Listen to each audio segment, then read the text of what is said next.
4월 27일 월요일. 버림받지 않는 존재. 일본의 한 동물원에서 태어난 아기 원숭이 펀치가 사람들의 마음을 사로잡았습니다. 태어나자마자 어미에게 외면당한 펀치는 사육사들 손에서 자랐습니다. 갓 태어난 아기 원숭이는 안정감을 얻기 위해 어미에게 매달리는데 펀치에게는 매달릴 어미가 없었습니다. 사육사들은 여러 인형을 넣어주었고 펀치는 그중 오랑우탄 봉제 인형을 가장 좋아했습니다. 무서운 일이 생기면 재빠르게 달려가 그 인형에 안겼고 사육사들은 그 인형을 오랑우탄 엄마라고 부릅니다. 무리에 합류한 뒤에도 처음에는 다가가면 밀쳐지는 날이 많았지만 시간이 지나면서 다른 원숭이가 펀치를 안아주거나 털을 다듬어주는 모습이 관찰되기 시작했습니다. 어미에게 버림받은 작은 원숭이에게도 기댈 곳이 주어졌습니다. 하나님은 우리를 홀로 내버려 두지 않으십니다. 세상에서 밀쳐지고 외면당하는 순간에도 그분은 우리 곁에 계십니다. 여인이 자기 젖 먹는 자식을 잊을지라도 하나님은 우리를 잊지 않으신다고 말씀하셨습니다. 지금 외롭고 힘든 자리에 있더라도 낙심하지 마십시오. 오늘의 말씀. 내가 결코 너희를 버리지 아니하고 너희를 떠나지 아니하리라 하셨느니라. 오늘의 만나. 기댈 곳이 없다고 느껴지는 그 순간 하나님이 이미 당신 곁에 와 계십니다. 혼자가 아닙니다.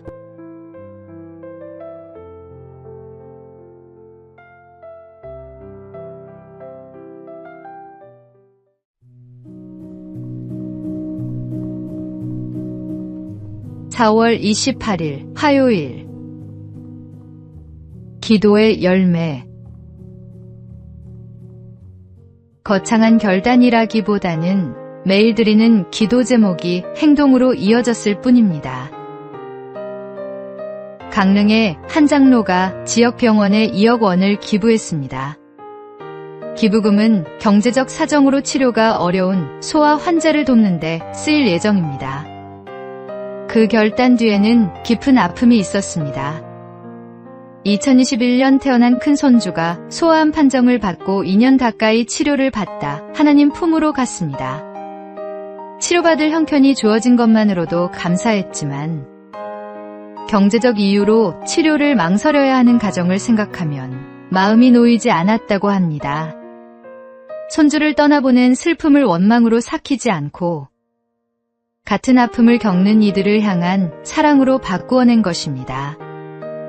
고통이 사람을 다치게도 하지만 이렇게 열리게도 합니다. 그는 교회와 장로라는 이름을 굳이 함께 밝혔습니다. 다른 성도들에게도 작은 도전이 되기를 바라는 마음에서였습니다. 이웃의 고통 앞에서 신앙이 무엇으로 응답해야 하는지 함께 고민했으면 합니다. 매일 아침 아내와 함께 드리는 예배에서 그는 기도합니다. 하나님의 사랑을 이 세상에 전하는 사람이 되게 해달라고 말입니다. 기도가 삶을 바꾸고 삶이 세상을 바꿉니다. 오늘의 말씀. 이와 같이 행함이 없는 믿음은 그 자체가 죽은 것이라. 오늘의 만나. 오늘 내 기도 제목이 삶 속에서 행동으로 이어지고 있는지 돌아보십시오.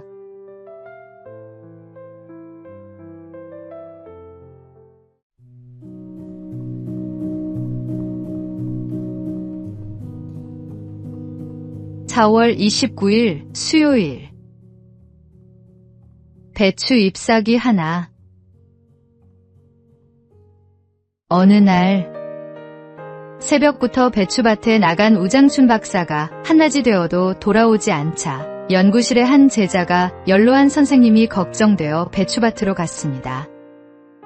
이마에 송글송글 땀방울이 맺힌 우 박사는 숨쉬기가 힘든지 한 번씩 심호흡을 해가면서 배추 포기 하나하나를 들여다보며 노트에 기록하고 있었습니다. 놀란 제자가 달려가 선생님, 이 땀 좀 보십시오. 이건 제가 할 테니 들어가 쉬십시오 하며 노트와 연필을 받아들려고 했습니다. 그러나 우장춘 박사는 괜찮네, 이것만 마저 하고 갈 테니 먼저 들어가게 하며 다시 배추를 살폈습니다. 결국 선생님의 고집을 꺾지 못하고 옆에 멍하니 서 있는 제자에게 박사는 한참 만에 이렇게 말했습니다. 자네, 내 얘기 하나 들어보겠는가? 내가 죽은 뒤 누군가가 너는 세상에 태어나서 무엇을 했느냐 하고 물으면 배추 잎사귀 하나 사람들 먹기 좋게 만들어 놓고 왔습니다 하고 대답할 생각이네. 그리고는 또 배추를 들여다보았습니다. 우 박사는 조국의 농업 근대화를 자신의 역사적 사명과 과제라고 생각했습니다. 그리고 조국을 너무도 사랑했기에 일본의 파격적인 예우를 거절하고 강제 추방당하면서 귀국했습니다. 하나님이 당신에게 묻습니다. 너는 무엇을 하고 있느냐? 오늘의 말씀. 오직 주께서 각 사람에게 나누어 주신 대로 하나님이 각 사람을 부르신 그대로 행하라. 내가 모든 교회에서 이와 같이 명하노라. 오늘의 만나. 하나님이 내게 맡기신 자리가 크든 작든 그 자리에서 끝까지 충실한 것이 곧 부르심에 응답하는 삶입니다.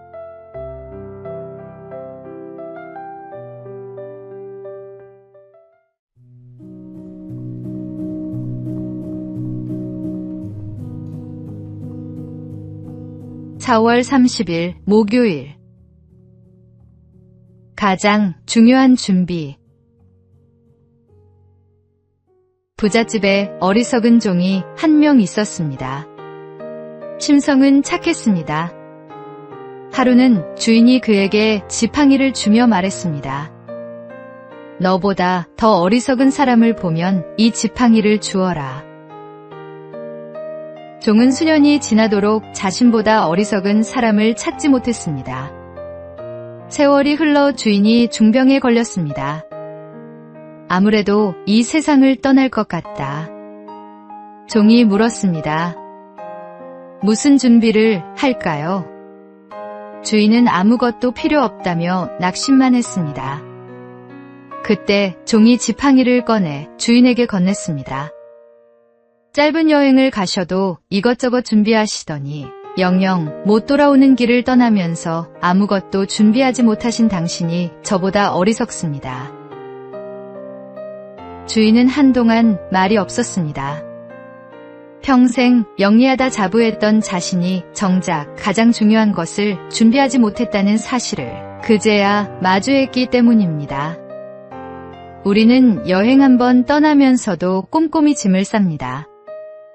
누구에게나 반드시 찾아오는 그날이 있습니다. 그런데 우리는 그 가장 중요한 준비를 가장 쉽게 미룹니다. 언젠가 우리 모두는 주님 앞에 서게 됩니다. 그날을 위한 준비는 거창한 결단이 아니라 오늘 하루를 주님 앞에서 어떻게 살았느냐에 달려 있습니다. 오늘의 말씀. 한 번 죽는 것은 사람에게 정해진 것이요 그 후에는 심판이 있으리니. 오늘의 만나. 오늘 내 삶이 영원을 향해 준비된 삶인지 돌아보십시오. 본향을 향한 발걸음이 흔들리지 않도록 주님께 붙들리십시오.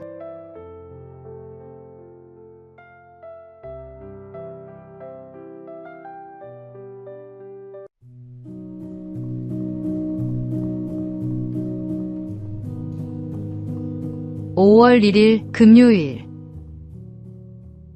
혼자 먹는 밥상. 최근 우리 사회에서 혼자 밥을 먹는 혼밥이 점점 일상이 되고 있습니다. 통계에 따르면 전체 가구의 4분의 1이 혼자 사는 1인 가구라고 합니다. 의사들은 혼자 밥을 먹는 사람이 가족과 함께 먹는 사람보다 스트레스가 높고 신장 불안과 우울감이 더 크다고 말합니다.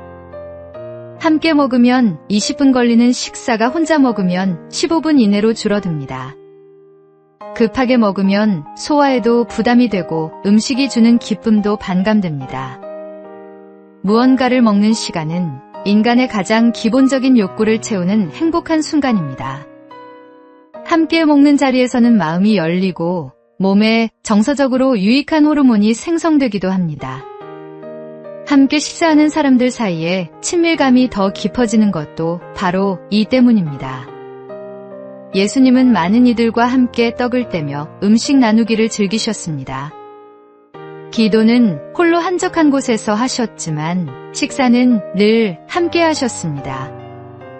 어린이날, 어버이날, 스승의 날 등 갖가지 기념일로 채워진 5월은 함께 밥상을 나눌 기회가 많은 달입니다.